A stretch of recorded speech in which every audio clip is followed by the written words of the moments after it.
اونایی که جورابای لنگی بلنگی دارن خوش اومدن. حاجی اونایی که ماشینای لنگی بلنگی دارن خوش اومدن. صفای داماد ای بنده بگو. اونایی که زنای لنگی بلنگی دارن خوش اومدن. دورو میگه. فیلمی که بعد از 32 سال همچنان صریح ترین ژانر ضد جنگ در سینمای ایران به شمار می رود. حرومخوری خوشمزه است، حرومخوری خوشمزه است، حرومخوری خوشمزه است، حرومخوری خوشمزه است، حرومخوری خوشمزه است، حرومخوری خوشمزه است. عروسی خوبان بلندترین فریاد جامعه ایرانی بود از ورای یک فیلم که در اوج جنگ ایران و عراق علیه جنگ کشیده شد. درسته این فریاد از فیلم من اومد بیرون، ولی حاصل جمع درد و ناله و رنج یک ملتی بود که چند سال صدها هزار کشته داده بودن، بیش از 1 میلیون معلول داشتن، چند استان کشور ویران شده بود.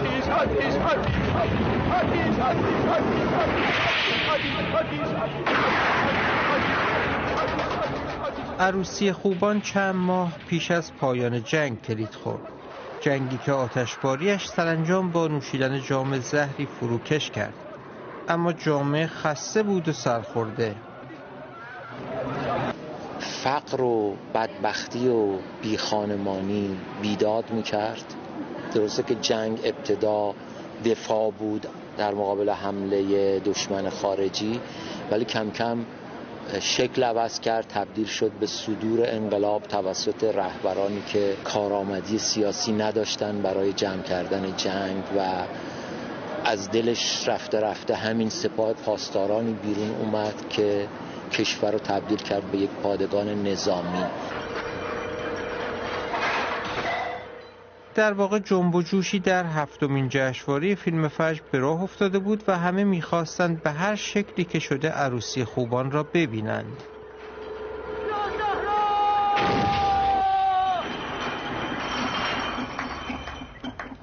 الو ما تو موقعیت بدی گرفتار شدیم. فرشته بفرستیم.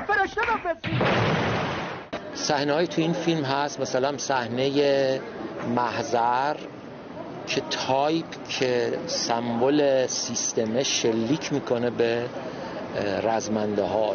خیلی سمبولیک من داشتم نشون میدادم که این دشمن خارجی نیست که داره این جنگ رو ادامه میده، این سیستمه که داره تایپ میکنه این جنگ رو، داره در واقع ادامه میده، بقا میده به جنگی که مدت هاست معنای خودش رو از دست داده و میتونه استاپ شه.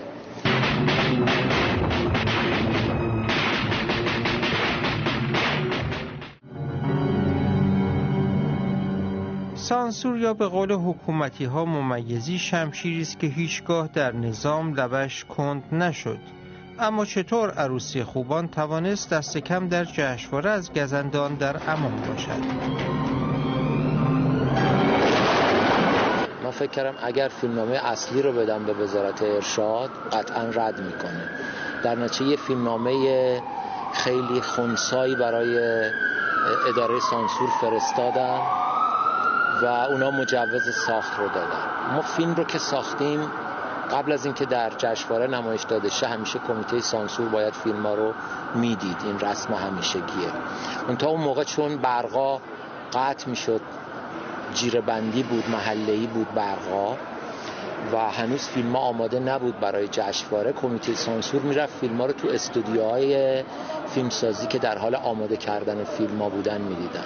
اینا هی چک میکردن با استودیو که چه وقتی این محله برق داره، میومدن عروسی خوبان رو ببینن. 10 دقیقه از فیلم که میگذشت من به دستیارم میگفتم از اون پشت برق استودیو رو قطع میکرد و اینا فیلم رو ندیده مجبور میشدن برن و دوباره بیان و فکر میکردن برق محله قطع شده. بارها این اتفاق افتاد تا اینکه فیلم رسید به جشنواره و اینا چون اعلام کرده بودن فیلم رو ندیده نمایش دادن و دیگه کار از دستشون در رفته بود. سانسور ایران رو نمیشد مستقیم بری تو شکمش. طبیعتاً با گیوتین قطعش میکردن. ما فریب میدادیم سانسور رو، سناریوهای دیگه ای میدادیم، تو موقع نمایش یه بازیایی در می آوردیم، گاهی وقتا یه فیلم به اداره سانسور نشون میدادیم، یه فیلم دیگه ای رو میفرستادیم به جشنواره. این دفعه برق به ما کمک کرد. فرج بالافکن، BBC.